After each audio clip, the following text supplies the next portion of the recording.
Halo sahabatku. Selamat datang kembali di channel Cerita Irfa. Tempatnya kisah-kisah penuh inspirasi, misteri, dan pelajaran hidup yang tak terduga. Pernahkah kalian merasa orang tua kalian terlalu pelit?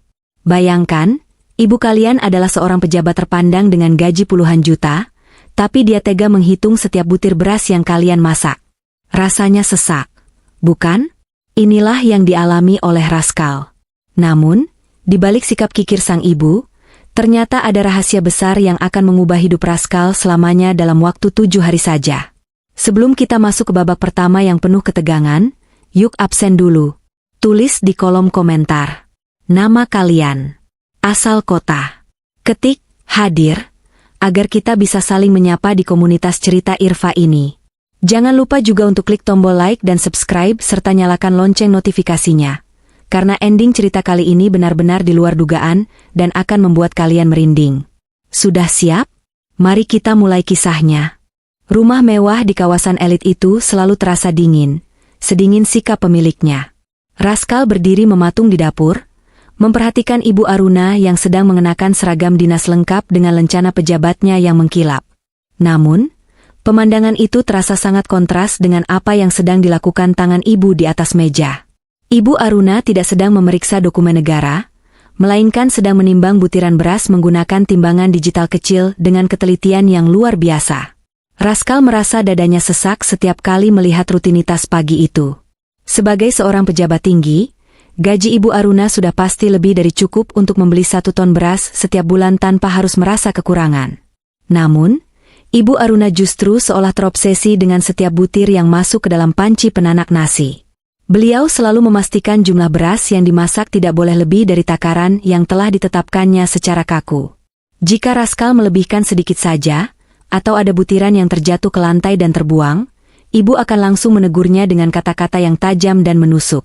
Ibu berkata bahwa tidak ada satupun yang boleh terbuang percuma di rumah ini.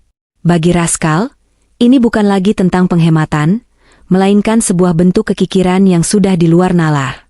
Rascal sering merasa malu jika teman-temannya berkunjung, takut mereka akan melihat betapa kikirnya sang ibu yang di luar sana sangat dihormati banyak orang. Ibu Aruna seolah menaruh harga pada setiap sendok nasi yang masuk ke tenggorokan Rascal, membuat setiap kunyahan terasa seperti beban hutang yang harus dibayar. Suatu pagi, ketegangan itu memuncak saat Rascal yang sedang terburu-buru secara tidak sengaja menyenggol wadah beras. Beberapa butir beras tumpah dan terselip di sela-sela lantai dapur yang sulit dijangkau. Wajah Ibu Aruna seketika berubah mengeras.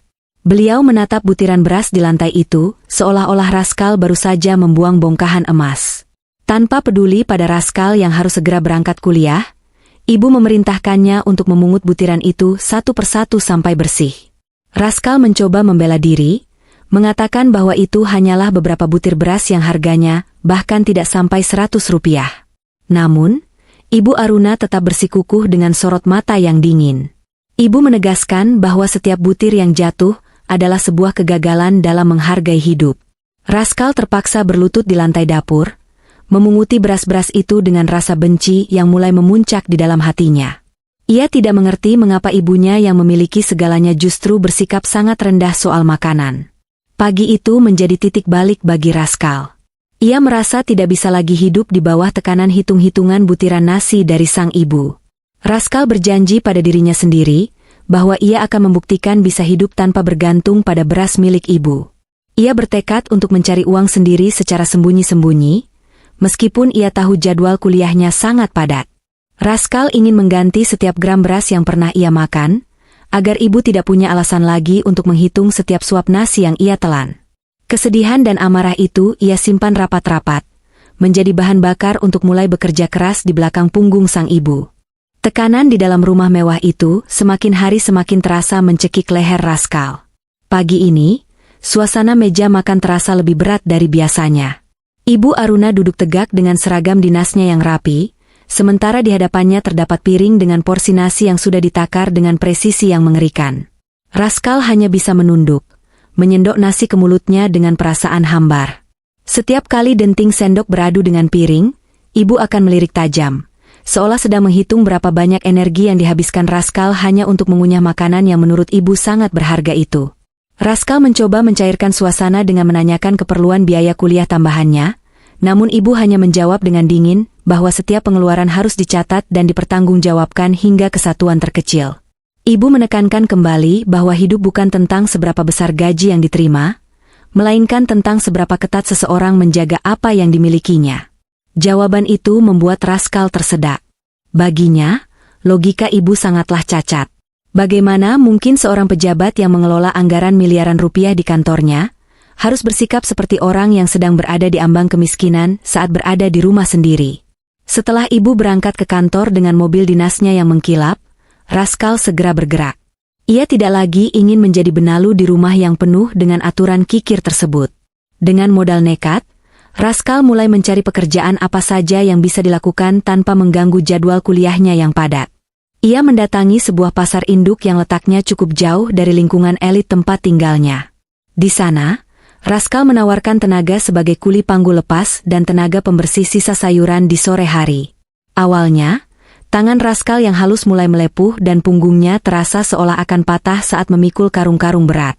Namun, rasa sakit itu tertutupi oleh rasa puas setiap kali ia menerima beberapa lembar uang ribuan yang lusuh. Ia menyimpan uang itu di dalam kaos kaki yang ia sembunyikan di balik lemari bajunya. Raskal merasa ini adalah satu-satunya cara untuk memerdekakan dirinya. Ia ingin membuktikan bahwa butir-butir nasi yang selama ini dihitung oleh ibu bisa ia beli sendiri dengan keringatnya, bukan dari belas kasihan sang ibu yang penuh perhitungan.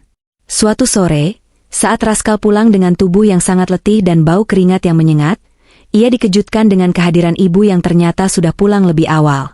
Ibu berdiri di ruang tamu, memperhatikan penampilan Raskal yang berantakan dengan tatapan menyelidik. Raskal merasa jantungnya berdegup kencang, ia takut ketahuan bekerja serabutan.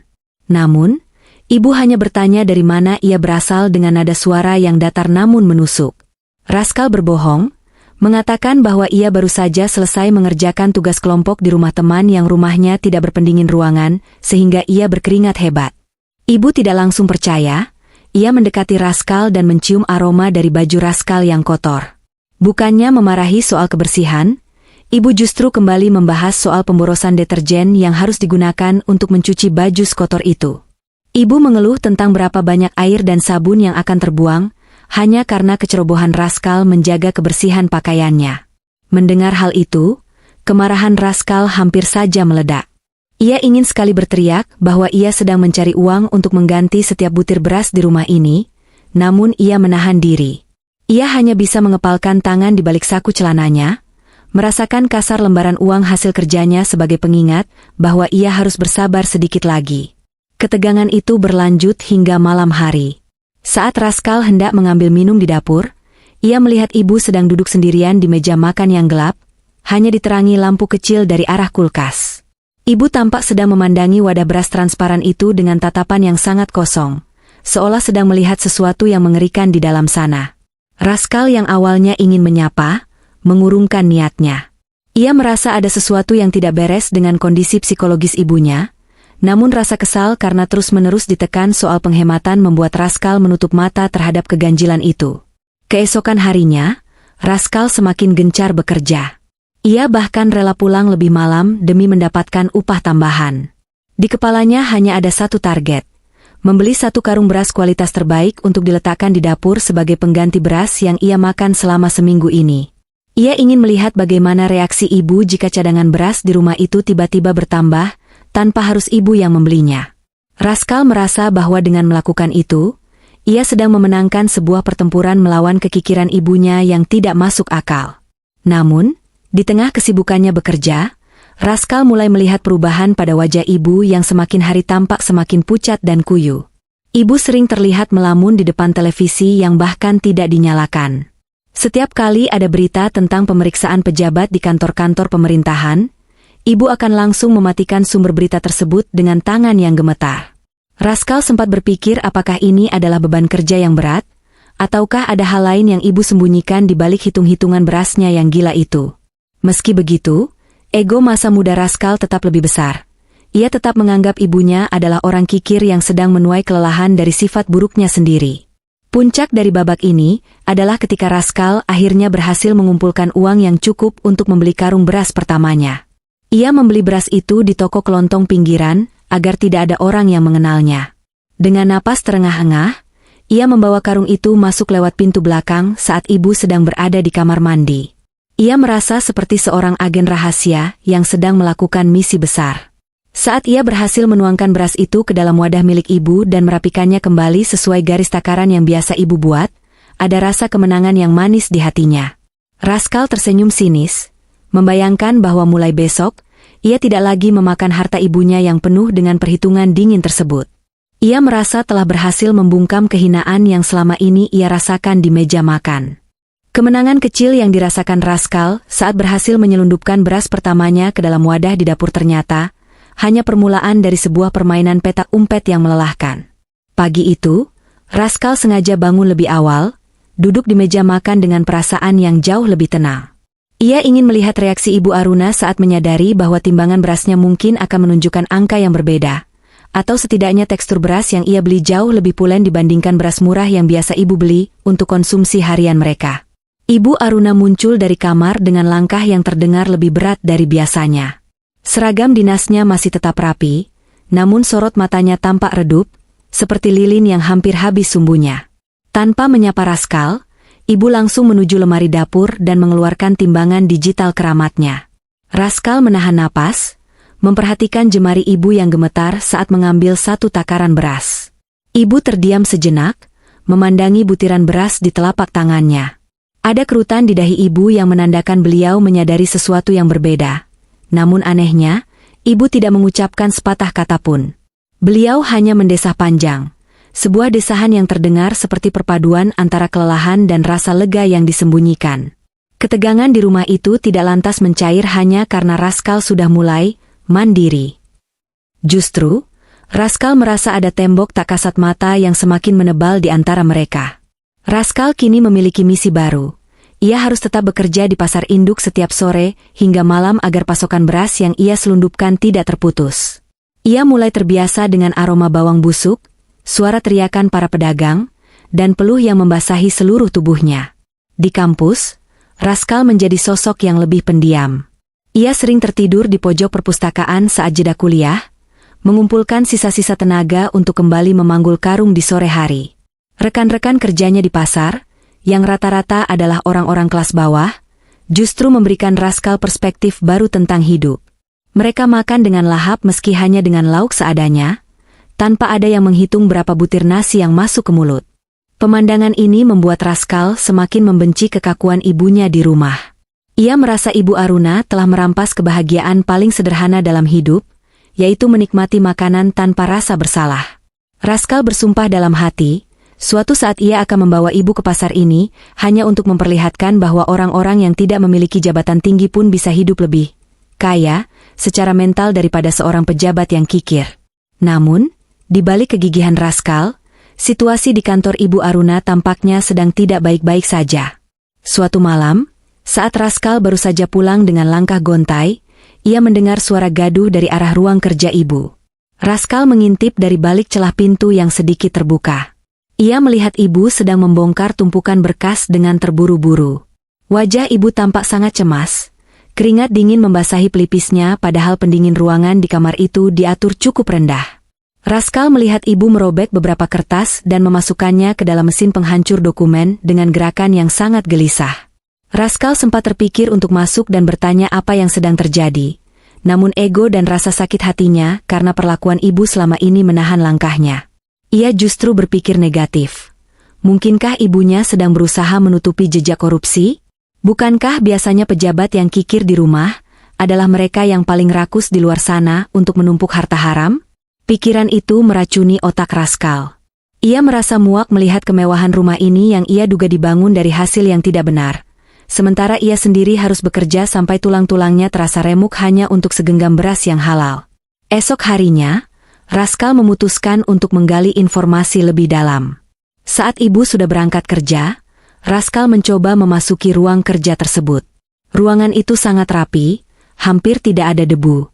Di atas meja kerja ibu, terdapat sebuah foto keluarga lama, foto saat ayah Rascal masih hidup. Rascal teringat masa kecilnya dulu, sebelum ibu menjadi pejabat tinggi, hidup mereka jauh lebih hangat meski sederhana. Ibu tidak pernah menghitung beras saat itu. Semuanya berubah sejak ibu naik jabatan dan ayah meninggal dunia. Raskal merasa jabatan itu telah mengubah ibunya menjadi monster yang dingin dan terobsesi pada angka.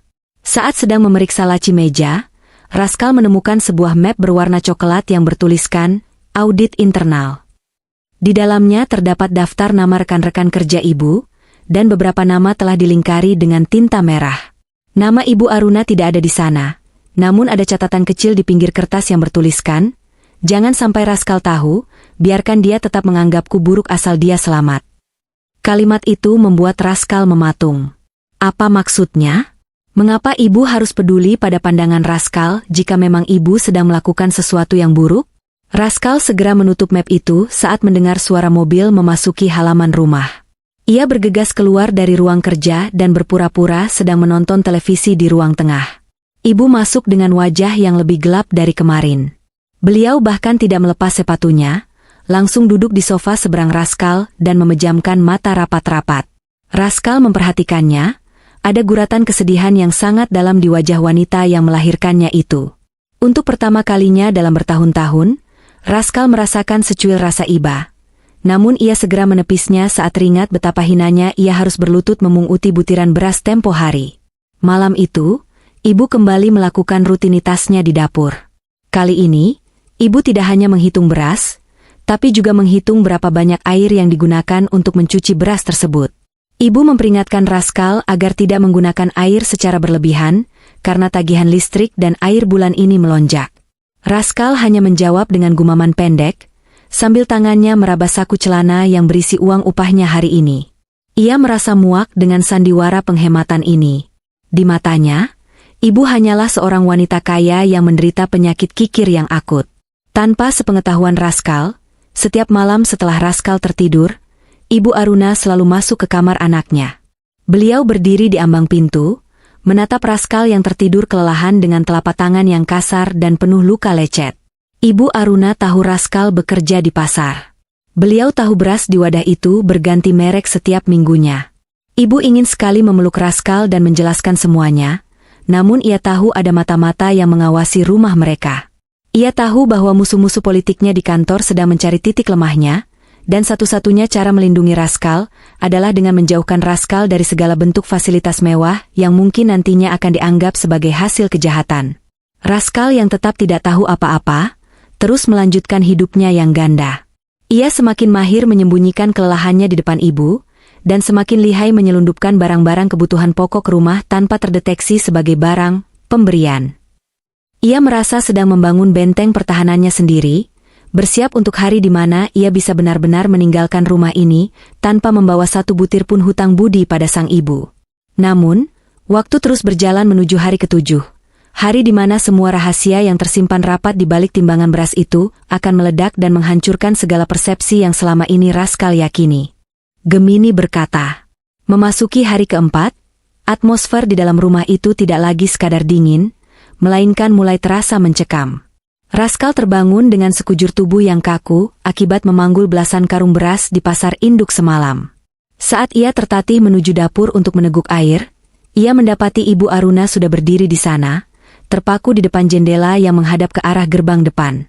Ibu tidak sedang menimbang beras seperti biasanya, melainkan hanya berdiri diam dengan tangan yang saling bertaut erat, seolah-olah sedang menahan getaran hebat yang menjalar di tubuhnya. Raskal berpura-pura tidak peduli, ia mengambil gelas dan menuangkan air dengan sengaja hingga menimbulkan bunyi gemericik yang agak keras. Biasanya, ibu akan langsung menegurnya karena dianggap membuang-buang air, namun kali ini ibu tetap bergeming. Keheningan itu justru membuat Raskal merasa tidak nyaman. Ia melirik ke arah wadah beras yang semalam baru saja ia isi kembali dengan hasil keringatnya sendiri. Garis batas yang dibuat ibu pada wadah plastik itu tampak sedikit bergeser, dan Raskal tahu ibu menyadarinya. Namun, yang membuat Raskal bingung adalah mengapa ibu tetap bungkam 1000 bahasa. Raskal kemudian berangkat ke kampus dengan perasaan yang berkecamuk.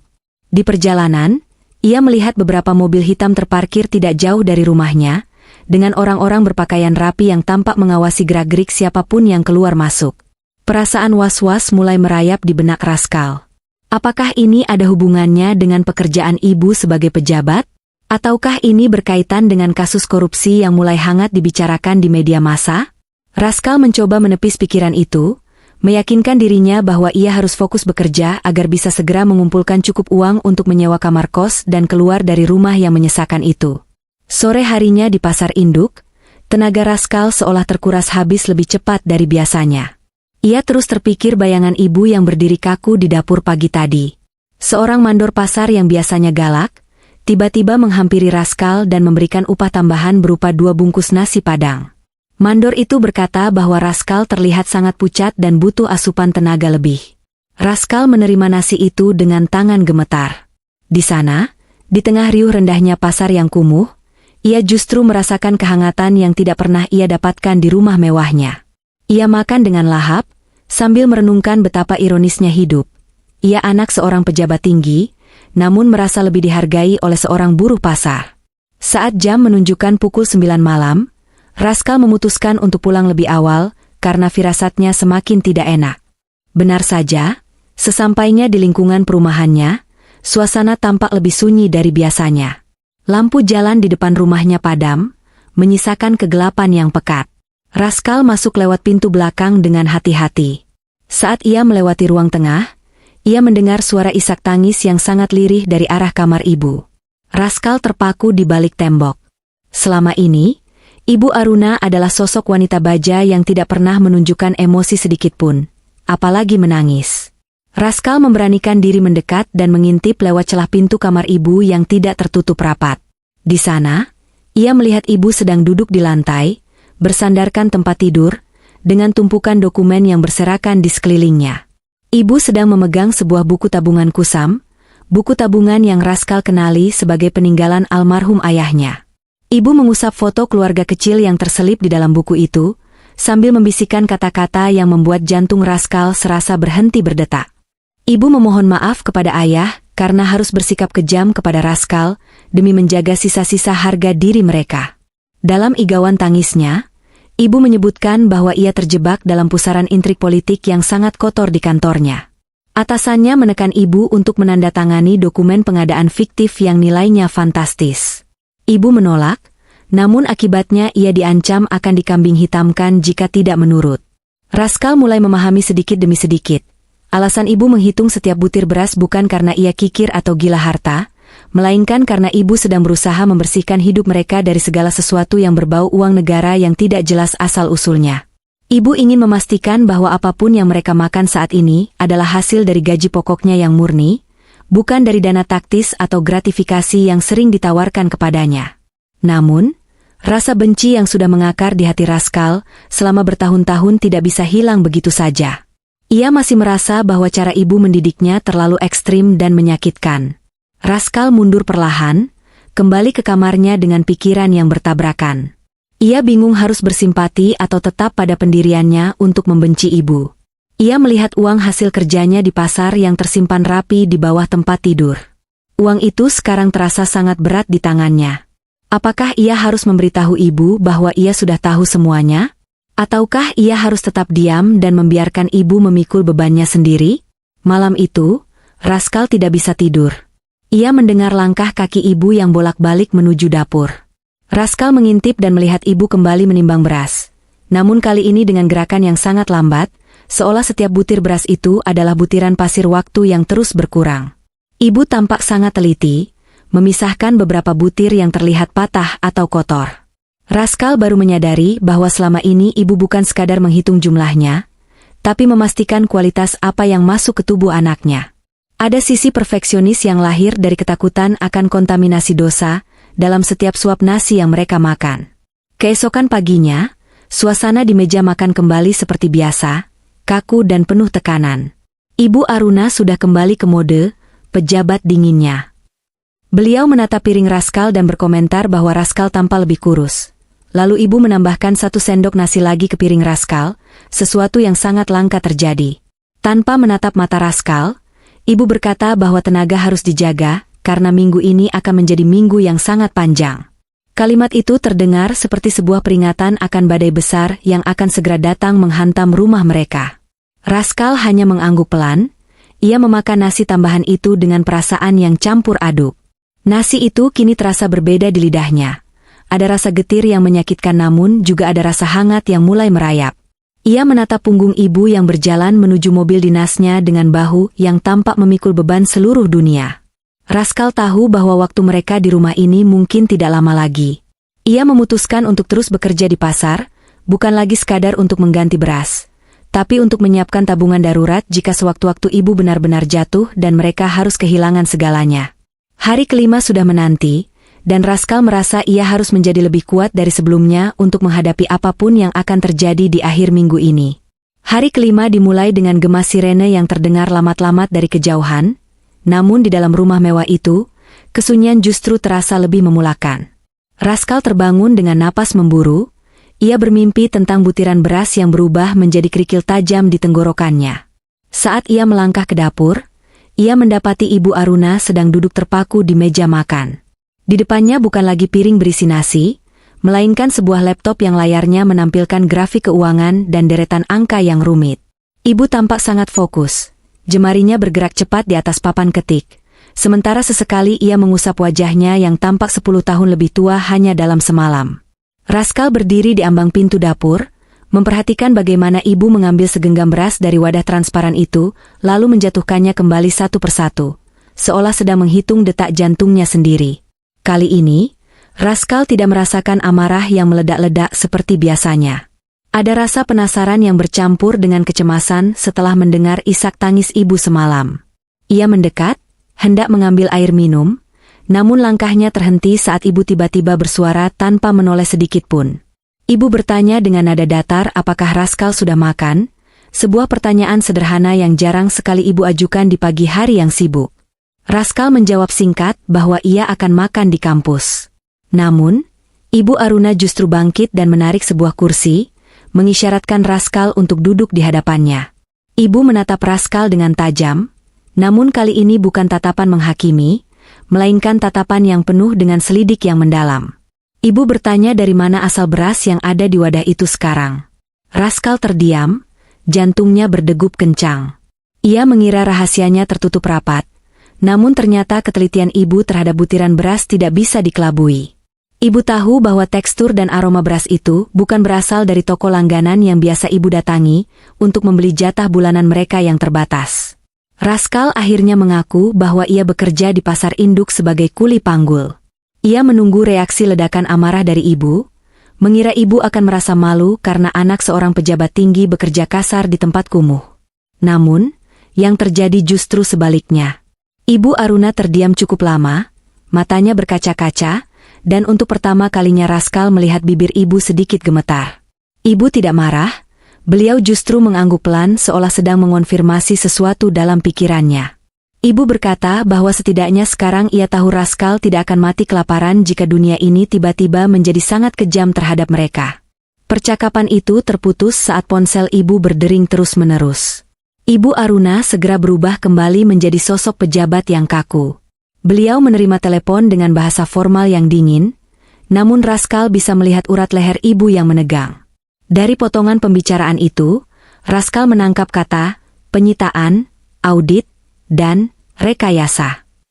Dunia seolah berputar di kepala Raskal. Ia menyadari bahwa badai yang ia takuti bukan lagi sekadar bayangan, melainkan sudah berada tepat di depan pintu gerbang rumah mereka. Ibu menutup telepon dan segera memerintahkan Raskal untuk tidak membawa barang berharga apapun ke kampus hari ini, cukup buku-buku pelajaran dan kartu identitas saja. Raskal berangkat dengan perasaan gundah yang luar biasa. Sepanjang perjalanan menuju kampus, ia melihat berita di papan reklame elektronik tentang penggeledahan di kantor kementerian tempat ibunya bekerja. Nama Ibu Aruna disebut-sebut sebagai salah satu pihak yang bertanggung jawab atas hilangnya dana bantuan sosial. Raskal merasa mual. Ia tahu ibunya kikir, tapi ia sulit percaya jika ibunya seorang pencuri uang rakyat. Jika ibu mencuri miliaran rupiah, mengapa mereka harus menghitung butir beras di rumah? Mengapa ibu membiarkannya bekerja di pasar sampai tangannya lecet? Pertanyaan-pertanyaan itu berputar tanpa henti, merobek logika Raskal. Di pasar induk sore itu, Raskal bekerja dengan semangat yang berbeda. Ia tidak lagi bekerja untuk sekadar pamer kemandirian, tapi karena ia merasa ini adalah satu-satunya pegangan hidup yang nyata. Saat ia memanggul karung, ia melihat rekan-rekan kulinya sedang membicarakan berita tentang ibunya di televisi kecil milik warung kopi. Mereka tidak tahu kalau kuli muda di samping mereka adalah anak dari pejabat yang sedang dihujat itu. Mendengar caci maki mereka terhadap pejabat koruptor, hati Raskal terasa perih. Ia ingin berteriak membela ibunya, namun ia sendiri tidak memiliki bukti apapun kecuali catatan kecil di balik timbangan yang ia temukan tempo hari. Malam harinya, Raskal pulang dengan tubuh yang remuk. Ia melihat beberapa mobil tidak dikenal terparkir di sepanjang jalan menuju rumahnya. Suasana sangat sunyi, bahkan lampu taman rumahnya tidak dinyalakan. Saat masuk ke dalam, ia mendapati ibu sedang duduk di lantai dapur, tepat di samping karung beras yang dibeli Raskal. Ibu sedang memisahkan beras itu ke dalam kantong-kantong plastik kecil berukuran 1 kilogram. Wajah ibu tampak tenang, seolah-olah ia sudah menerima takdir apapun yang akan menjemputnya besok pagi. Ibu meminta Raskal untuk membantunya. Mereka berdua duduk di lantai dapur yang dingin, membungkus beras dalam diam. Ibu mulai bercerita dengan suara lirih bahwa dalam politik, kejujuran seringkali menjadi senjata yang paling mematikan bagi pemiliknya. Ibu bercerita bahwa ia telah mengumpulkan bukti-bukti keterlibatan atasannya dalam kasus korupsi tersebut, namun pihak lawan sudah lebih dulu bergerak untuk menjebaknya dengan bukti-bukti palsu. Ibu tahu bahwa dalam beberapa hari ke depan, seluruh harta mereka, rumah ini, mobil, hingga rekening bank, akan dibekukan dan disita oleh negara sebagai bagian dari prosedur hukum. Ibu menatap mata Raskal dengan dalam dan berkata bahwa itulah alasan mengapa ibu selama ini sangat keras soal makanan.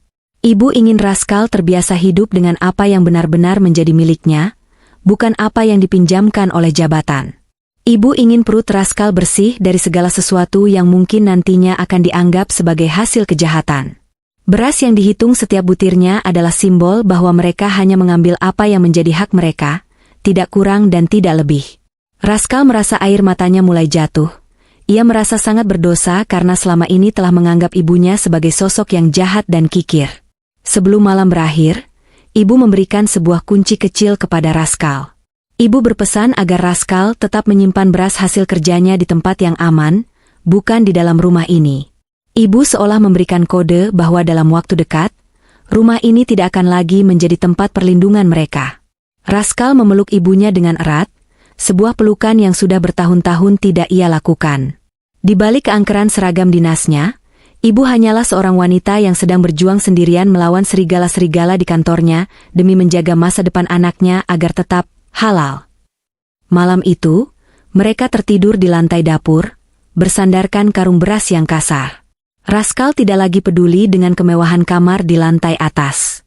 Baginya, satu karung beras di sampingnya jauh lebih berharga daripada seluruh isi rumah mewah ini.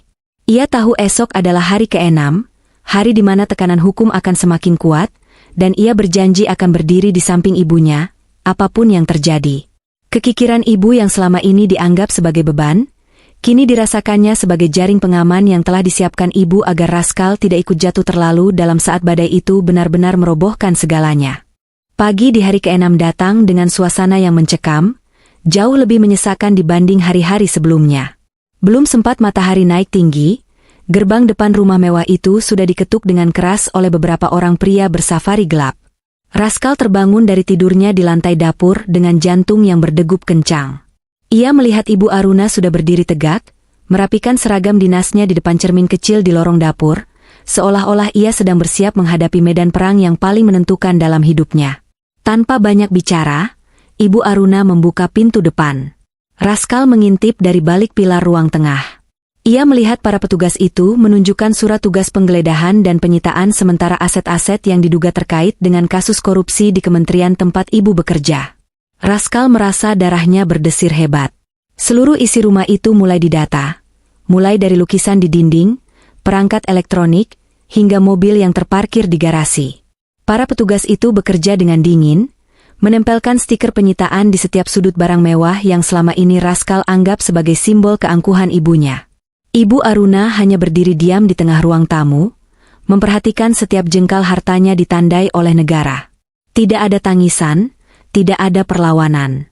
Namun, saat para petugas hendak masuk ke area dapur, Ibu Aruna menghalangi jalan mereka dengan langkah yang sangat tegas. Ibu menyatakan dengan nada suara yang berwibawa bahwa area dapur, khususnya bahan makanan yang ada di sana, adalah murni hasil sisa gaji pokok yang sudah dia audit sendiri dan sebagian besar adalah milik anaknya, Raskal, yang dibeli dari hasil keringat sendiri. Petugas sempat ragu, namun Ibu Aruna menyodorkan tumpukan struk belanja kecil dan catatan harian timbangan beras yang selama ini Raskal benci. Raskal tertegun melihat pemandangan itu. Ternyata, catatan timbangan beras yang ia kira sebagai bentuk kegilaan ibu adalah bukti otentik yang ibu siapkan untuk menghadapi saat-saat seperti ini. Ibu Aruna telah mendokumentasikan setiap gram makanan yang masuk rumah itu agar tidak tercampur dengan dana taktis atau gratifikasi yang mungkin akan dituduhkan kepadanya. Di saat orang lain menimbun kekayaan haram, ibu justru menyiksa dirinya sendiri dengan hitungan butir nasi agar anaknya punya argumen hukum yang kuat bahwa apa yang mereka makan adalah halal. Setelah para petugas selesai melakukan pendataan awal dan meninggalkan rumah, suasana menjadi sangat sunyi. Rumah yang tadinya terasa megah kini tampak seperti gudang yang penuh dengan label penyitaan. Raskal mendekati ibu yang terduduk lemas di kursi kayu dapur, satu-satunya tempat yang tidak ditempeli stiker penyitaan. Raskal melihat tangan ibu gemetar hebat saat memegang gelas air putih. Rasa bersalah yang amat dalam menghujam jantung Raskal. Ia teringat betapa seringnya ia menyumpahi ibunya sebagai orang kikir, padahal ibu sedang membangun benteng hukum untuk melindunginya.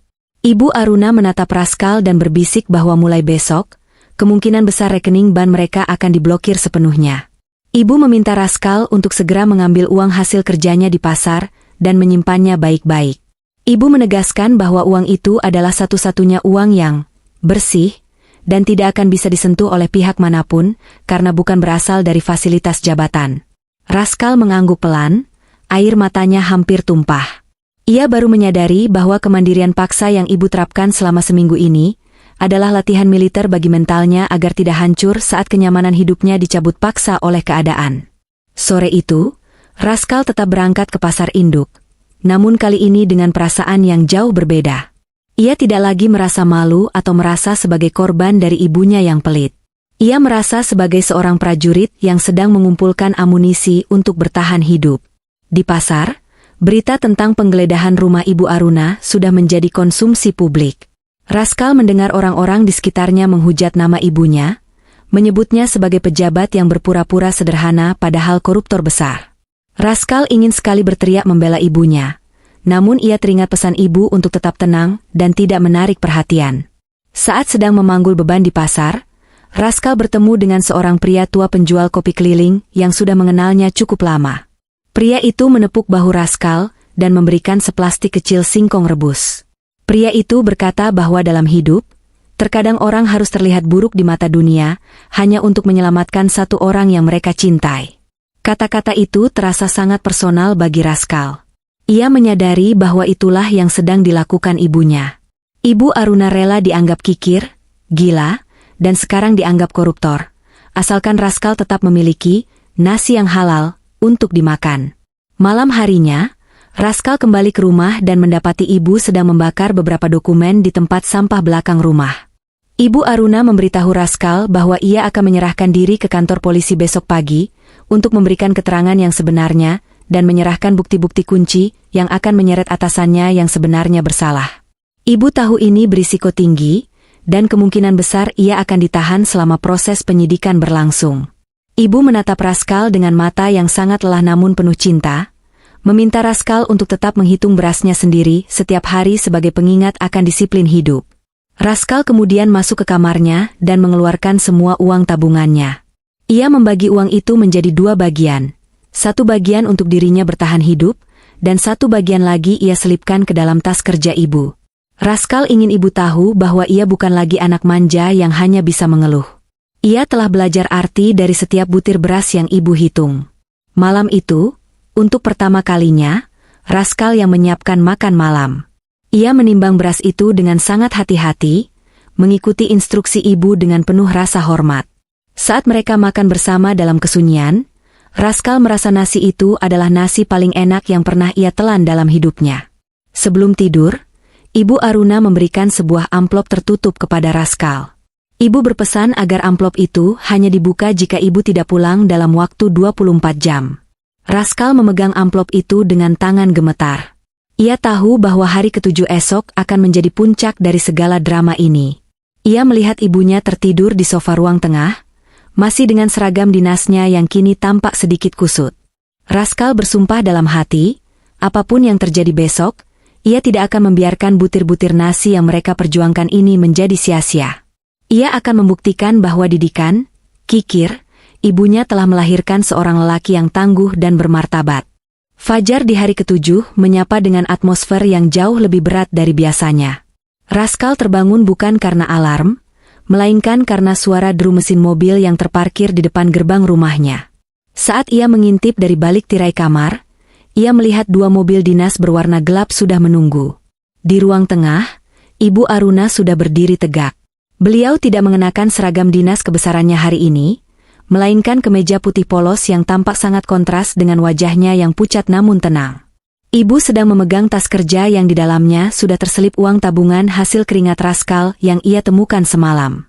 Ibu menghampiri Raskal yang masih mematung di ambang pintu kamar. Tanpa kata-kata puitis, Ibu hanya menyerahkan kunci rumah dan sebuah catatan kecil berisi nomor telepon pengacara yang bisa dipercaya. Ibu menatap mata Raskal dalam-dalam, sebuah tatapan yang seolah merangkum permintaan maaf atas ribuan butir beras yang pernah ia hitung dengan kejam. Ibu berbisik agar Raskal tetap memasak nasi hari ini, jangan sampai membiarkan perutnya kosong, karena raga yang lapar akan membuat pikiran menjadi lemah. Setelah itu, Ibu melangkah keluar, masuk ke dalam mobil petugas dengan punggung yang tetap tegak, seolah-olah ia sedang pergi menuju rapat penting, bukan menuju ruang pemeriksaan. Sepeninggal Ibu, rumah megah itu terasa seperti kuburan yang luas. Raskal berjalan menuju dapur, tempat di mana konflik butir beras itu bermula. Ia melihat wadah beras plastik itu masih ada di sana, kini sudah ditempeli stiker penyitaan oleh petugas audit semalam. Namun karena Ibu bersikeras itu adalah bahan pokok untuk bertahan hidup, wadah itu tidak dibawa pergi. Raskal terduduk di lantai dapur yang dingin. Ia merasa dunianya runtuh seketika. Berita di televisi mulai menyiarkan secara langsung detik-detik Ibu Aruna tiba di gedung penegak hukum. Nama ibunya dicap sebagai dalang korupsi pengadaan bantuan pangan, sebuah ironi yang sangat menyakitkan bagi Raskal yang tahu betapa ibunya menghitung setiap butir nasi di rumah sendiri. Raskal mencoba mengalihkan pikirannya dengan kembali bekerja ke pasar induk. Namun, sesampainya di sana, suasananya sudah tidak sama lagi. Beberapa orang yang mengenalnya sebagai anak pejabat mulai berbisik-bisik sinis. Mereka menatap Raskal dengan pandangan merendahkan, seolah-olah uang yang ia peroleh dari hasil memanggul karung hanyalah kedok untuk mencuci uang ibunya. Raskal merasa sesak, namun ia teringat pesan ibu untuk tetap tegar. Ia terus memanggul karung demi karung, membiarkan rasa sakit di bahunya mengalihkan rasa sakit di hatinya. Di tengah hiruk-pikuk pasar, ia menyadari bahwa dunia luar jauh lebih kejam daripada hitungan beras ibunya. Sore harinya, saat Raskal sedang beristirahat di pojok pasar, ia didatangi oleh seorang pria asing berpakaian rapi namun tampak gelisah. Pria itu mengaku sebagai mantan bawahan Ibu Aruna yang selama ini merasa berhutang budi. Ia membisikkan informasi rahasia bahwa Ibu Aruna sebenarnya sengaja mengarahkan semua tuduhan kepada dirinya sendiri, untuk melindungi dokumen-dokumen penting yang bisa membongkar sindikat korupsi yang lebih besar di kementerian.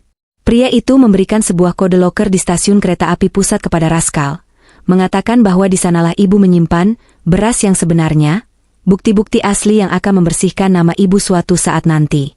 Raskal dilanda dilema yang hebat.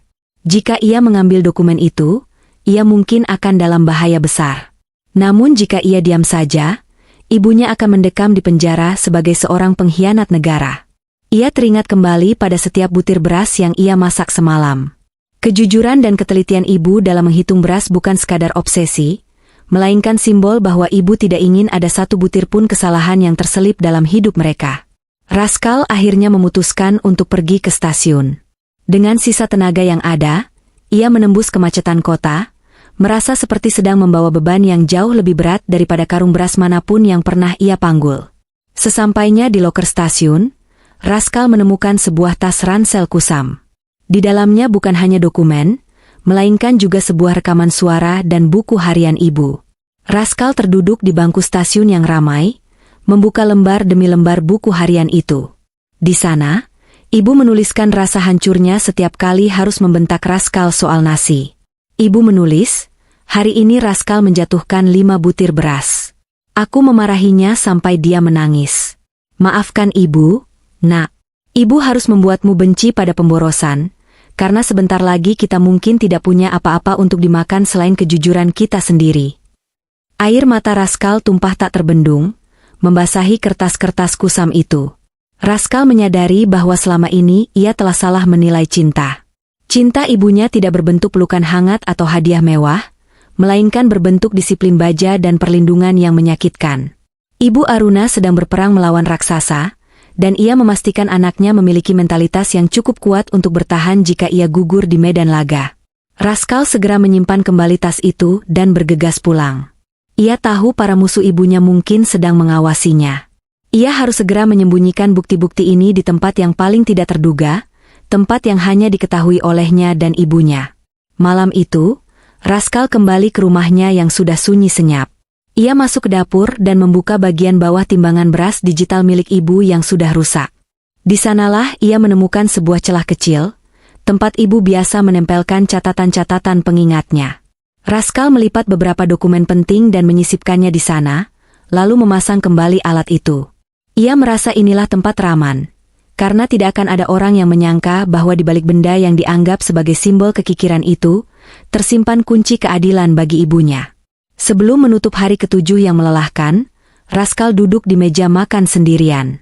Ia mengambil 1 takaran beras, menimbangnya dengan sangat teliti, tepat seperti yang biasa dilakukan ibunya. Ia memasak nasi itu dengan penuh takzim. Saat aroma nasi matang memenuhi ruangan, Raskal merasa kehadiran ibunya di sana. Ia makan dengan perlahan, menikmati setiap butirnya dengan kesadaran penuh bahwa nasi ini adalah hasil kejujuran. Ia tidak lagi merasa menjadi korban, melainkan menjadi pewaris prinsip yang tak tergoyahkan. Badai mungkin telah menyita rumahnya, tapi badai itu tidak bisa menyita integritas yang telah ditanamkan ibu lewat butir-butir beras tersebut. Malam pertama tanpa Ibu Aruna di rumah terasa seperti musim dingin yang tidak berujung. Raskal duduk di lantai dapur, tepat di samping timbangan digital yang kini menyimpan rahasia besar di perutnya. Rumah mewah itu sudah tidak lagi terasa seperti rumah. Setiap sudutnya ditempeli segel penyitaan, memberikan kesan seolah-olah Raskal adalah orang asing yang menumpang di museum peninggalan koruptor. Namun, Raskal tahu kebenaran yang berbeda. Ia menatap wadah beras yang tinggal separuh, hasil dari peluhnya sendiri di pasar induk, dan merasakan sebuah kekuatan baru mengalir di nadinya. Babak ke-8 ini dimulai dengan ketukan pintu yang tidak bersahabat pada pukul 2 dini hari. Raskal tersentak, ia segera menyembunyikan buku harian ibu ke dalam tas kumuhnya. Lewat lubang inti pintu, ia melihat 2 orang pria berjaket kulit hitam dengan tatapan mata yang liar, menyisir halaman rumah dengan senter. Mereka bukan petugas resmi, Raskal bisa merasakannya. Mereka adalah tikus-tikus, suruhan atasan ibu yang panik mencari dokumen yang hilang. Raskal menahan napas, mematikan semua lampu, dan bersembunyi di balik meja dapur yang gelap. Jantungnya berdegup kencang, seirama dengan langkah kaki yang mengitari dinding luar rumah. Setelah 1 jam yang mencekam, para pria itu pergi dengan geram karena gerbang rumah digembok rapat dari dalam. Raskal menyadari bahwa ia tidak lagi aman di rumah ini. Musuh-musuh ibu tahu bahwa ibu tidak membawa dokumen kunci itu saat menyerahkan diri. Mereka pasti menduga dokumen itu ada pada Raskal. Dengan tangan gemetar, Raskal membongkar kembali bagian bawah timbangan beras. Ia mengambil dokumen-dokumen yang ia sembunyikan semalam dan memasukkannya ke dalam plastik kedap air, lalu menyelipkannya di dasar karung beras yang ia bawa dari pasar. Ia teringat kata-kata ibu, hal yang paling berharga seringkali disembunyikan di tempat yang paling dianggap remeh. Pagi harinya, Raskal memutuskan untuk tidak pergi ke kampus. Ia mengenakan baju lusuhnya dan berangkat ke pasar induk lebih awal dari biasanya. Di sana, ia bertemu dengan Pak Salim, mandor pasar yang selama ini menjadi saksi bisu kerja kerasnya. Raskal meminta izin untuk menitipkan 1 karung beras miliknya di gudang pasar yang pengap dan kotor. Pak Salim mengernyitkan dahi, heran mengapa anak orang kaya repot-repot menitipkan beras di tempat seperti ini. Namun ia mengangguk setuju karena melihat sorot mata Raskal yang penuh permohonan. Disinilah strategi Raskal dimulai. Ia menyembunyikan bukti kejahatan negara di tengah ribuan karung beras pasar yang bau dan berdebu, tempat yang tidak akan pernah terpikirkan oleh para pejabat perlente itu. Setelah mengamankan dokumen, Raskal pergi menuju gedung tahanan tempat ibunya dititipkan. Kerumunan wartawan masih memenuhi halaman depan, meneriakkan pertanyaan-pertanyaan kasar saat pengacara ibu keluar dari gedung. Raskal menyelinap lewat pintu belakang, menggunakan identitas aslinya untuk meminta izin kunjungan. Setelah menunggu 3 jam di ruang tunggu yang dingin dan berbau karbol, akhirnya Ibu Aruna muncul. Penampilannya sangat berubah. Ia mengenakan rompi tahanan oranye, wajahnya semakin tirus, namun punggungnya masih tetap tegak lurus. Saat mereka duduk berhadapan dengan sekat kaca, tidak ada air mata yang jatuh dari mata ibu. Ibu hanya menatap tangan Raskal yang kasar dan menghitam akibat kerja di pasar, lalu tersenyum tipis. Melalui gagang telepon, ibu bertanya apakah Raskal sudah makan nasi hari ini. Raskal menjawab dengan suara serak bahwa ia sudah makan, dan ia sudah menyimpan beras pemberian ibu di tempat yang sangat aman. Ibu mengangguk mengerti, sorot matanya memberikan kode bahwa Raskal telah melakukan hal yang benar.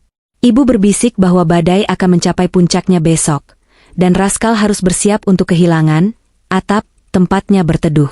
Ibu memberitahu bahwa pengadilan akan mempercepat sidang pra-peradilan. Musuh-musuhnya ingin segera memenjarakannya agar ia tidak punya waktu untuk bernapas. Ibu meminta Raskal untuk tetap setia pada setiap butir beras yang ia peroleh sendiri. Di tengah pembicaraan, seorang petugas penjara menyela, mengatakan waktu kunjungan habis. Sebelum pergi, Ibu Aruna menempelkan telapak tangannya di kaca, dan Raskal melakukan hal yang sama. Untuk pertama kalinya, Raskal merasakan getaran cinta yang luar biasa kuat justru di balik jeruji besi. Ia menyadari bahwa kekikiran ibu selama ini adalah bentuk puasa batin agar mereka kuat saat kelaparan yang sesungguhnya datang. Raskal pulang dengan tekad yang membaja. Namun, sesampainya di rumah, ia mendapati pintu depan sudah terbuka paksa. Isi rumah sudah acak-acakan. Lemari baju dibongkar, kasur disobek, dan timbangan beras digital milik ibu sudah hancur berkeping-keping di lantai dapur. Para penyusup itu telah kembali dan mencari sesuatu di balik timbangan itu. Raskal tersenyum getir, mereka terlambat. Mereka meremehkan seorang anak yang sudah dilatih menghargai butiran beras. Mereka mencari di tempat yang mewah, sementara kebenaran terkubur di gudang pasar yang kumuh. Malam itu, Raskal tidur di teras rumah, berselimutkan jaket tipis karena ia merasa tidak lagi memiliki hak atas kamar di dalam. Ia menatap bintang-bintang dan teringat masa kecilnya ketika ibu sering membacakan dongeng tentang semut yang rajin mengumpulkan makanan untuk musim dingin. Sekarang ia mengerti, Ibu Aruna adalah semut itu, dan musim dingin yang ia takutkan telah tiba. Raskal mengambil sisa uang di sakunya, menghitungnya satu persatu seperti ibu menghitung beras. Uang itu cukup untuk ongkos taksi menuju gedung pengadilan besok pagi. Sebelum memejamkan mata, Raskal membuka amplop tertutup yang diberikan ibu di hari ke-6. Di dalamnya terdapat sebuah surat pendek. Raskal, jika kau membaca ini, artinya ibu sudah tidak bisa melindungimu dengan jabatan. Tapi ingatlah, kejujuran tidak butuh jabatan untuk menang. Besok, bawalah beras itu ke depan hakim. Jangan takut, karena setiap butir keringatmu adalah saksi bahwa kita tidak pernah mencuri hak orang lain. Raskal melipat surat itu, mendekapnya di dada. Ia merasa siap. Besok bukan hanya tentang kebebasan ibunya, tapi tentang pembuktian bahwa butir-butir nasi yang dihitung dengan air mata akan membuahkan keadilan yang tak ternilai harganya. Hari ke-9 tiba dengan langit yang mendung, seolah-olah awan hitam sengaja berkumpul untuk menyaksikan pertarungan terakhir di ruang pengadilan. Raskal terbangun di teras rumahnya dengan tubuh yang kaku dan sendi yang terasa linu. Ia tidak lagi memedulikan penampilannya yang kucel. Kemeja yang ia kenakan adalah kemeja terbaik yang tersisa, meski sudah agak kusut karena ia tidur meringkuk di luar. Sebelum melangkah pergi, Raskal memandangi rumah mewah yang kini penuh dengan garis polisi dan stiker penyitaan itu untuk terakhir kalinya. Rumah ini telah menjadi saksi bisu kemarahan, kebencian, dan akhirnya kesadaran Raskal tentang arti sebuah perjuangan. Raskal tidak langsung menuju gedung pengadilan. Ia singgah terlebih dahulu ke pasar induk saat matahari baru saja mengintip di ufuk timur. Suasana pasar masih riuh dengan aktivitas bongkar muat. Pak Salim, si mandor pasar, sudah menunggunya di depan gudang yang pengap. Tanpa banyak bicara, Pak Salim menyerahkan karung beras yang kemarin dititipkan Raskal. Raskal memanggul karung itu di bahunya, merasakan beban yang sangat akrab di tubuhnya. Namun, kali ini beban itu bukan hanya berisi butiran beras, melainkan berisi nasib dan harga diri ibunya yang tersembunyi di dalam plastik kedap air di dasar karung tersebut. Dengan menggunakan angkutan umum, Raskal menuju gedung pengadilan. Di dalam bus yang sesak, ia memeluk karung beras itu erat-erat, mengabaikan tatapan aneh dari penumpang lain yang heran melihat seorang pemuda berpakaian rapi namun membawa karung beras kusam ke arah pusat kota. Sesampainya di depan gedung pengadilan, suasana sudah sangat kacau. Ratusan demonstran berkumpul, meneriakkan yel-yel hujatan terhadap Ibu Aruna. Spanduk bertuliskan, "Gantung koruptor beras," membentang luas. Raskal menarik napas dalam-dalam, ia berjalan menembus kerumunan itu dengan kepala tegak, meski telinganya panas mendengar caci maki yang ditujukan kepada wanita yang melahirkannya. Di dalam ruang sidang, suasana sangat tegang. Ibu Aruna duduk di kursi pesakitan dengan wajah yang sangat tenang, hampir menyerupai patung lilin. Jaksa penuntut umum mulai membacakan dakwaan yang menyudutkan, menyebutkan bahwa Ibu Aruna adalah otak di balik pengalihan dana bantuan pangan untuk kepentingan pribadi. Mereka menunjukkan bukti-bukti transfer palsu dan kesaksian dari bawahan ibu yang sudah disuap oleh atasan yang sebenarnya bersalah. Raskal duduk di barisan belakang, tetap memeluk karung berasnya. Ia melihat Ibu Aruna sesekali melirik ke arahnya, dan saat mata mereka bertemu, ibu hanya memberikan anggukan kecil yang sangat tipis. Saat tiba waktunya bagi pihak pembela untuk berbicara, suasana mendadak sunyi. Pengacara Ibu Aruna menyatakan bahwa ada bukti baru yang selama ini disembunyikan karena adanya ancaman pembunuhan terhadap saksi kunci. Raskal berdiri dari kursinya, berjalan menuju meja hijau di depan hakim sambil menyeret karung berasnya. Seluruh mata di ruang sidang tertuju padanya. Hakim mengetuk palu, bertanya apa hubungan karung beras itu dengan kasus besar ini. Raskal tidak menjawab dengan kata-kata puitis. Ia justru meminta izin untuk membongkar isi karung itu di depan semua orang.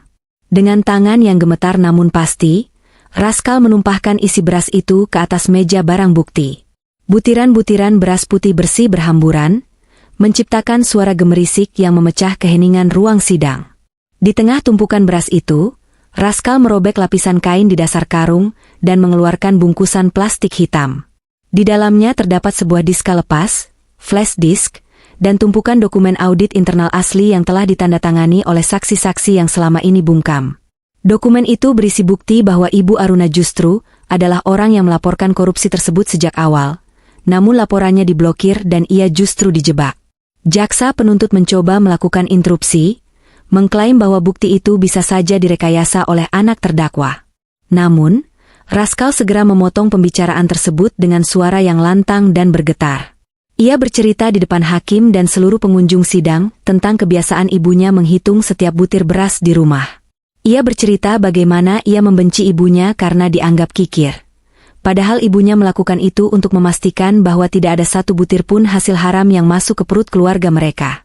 Raskal menegaskan bahwa jika ibunya memang ingin korupsi miliaran rupiah, tidak mungkin ia membiarkan anaknya bekerja sebagai kuli panggul di pasar hanya untuk membeli satu karung beras yang halal. Kesaksian jujur Raskal yang emosional membuat beberapa pengunjung sidang terdiam, bahkan beberapa wartawan berhenti memotret sejenak. Rekaman suara di dalam diska lepas itu kemudian diputar. Terdengar suara atasan Ibu Aruna yang sedang mengancam akan menghancurkan karir dan nyawa Raskal jika ibu tidak mau menandatangani dokumen palsu tersebut.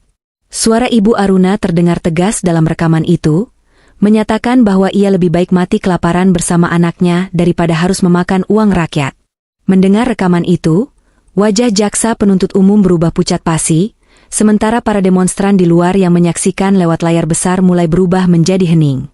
Hakim memutuskan untuk menskor sidang selama 2 jam untuk memeriksa keaslian bukti-bukti tersebut. Di masa jeda itu, Raskal diizinkan mendekati ibunya. Untuk pertama kalinya, Ibu Aruna memegang tangan Raskal dengan erat. Ibu membisikkan bahwa ia sangat bangga, karena Raskal bukan hanya berhasil mengganti beras yang ia makan, tapi Raskal telah berhasil menjadi pelindung bagi kebenaran. Ibu Aruna mengatakan bahwa semua rasa sakit yang mereka lalui selama seminggu terakhir adalah proses pembersihan agar mereka siap menghadapi kehidupan yang sesungguhnya, kehidupan yang mungkin tidak lagi mewah, namun sangat terhormat. Badai yang selama ini menghantui mereka mulai berbalik arah. Berita di media massa yang tadinya menghujat, kini mulai berubah haluan menjadi simpati.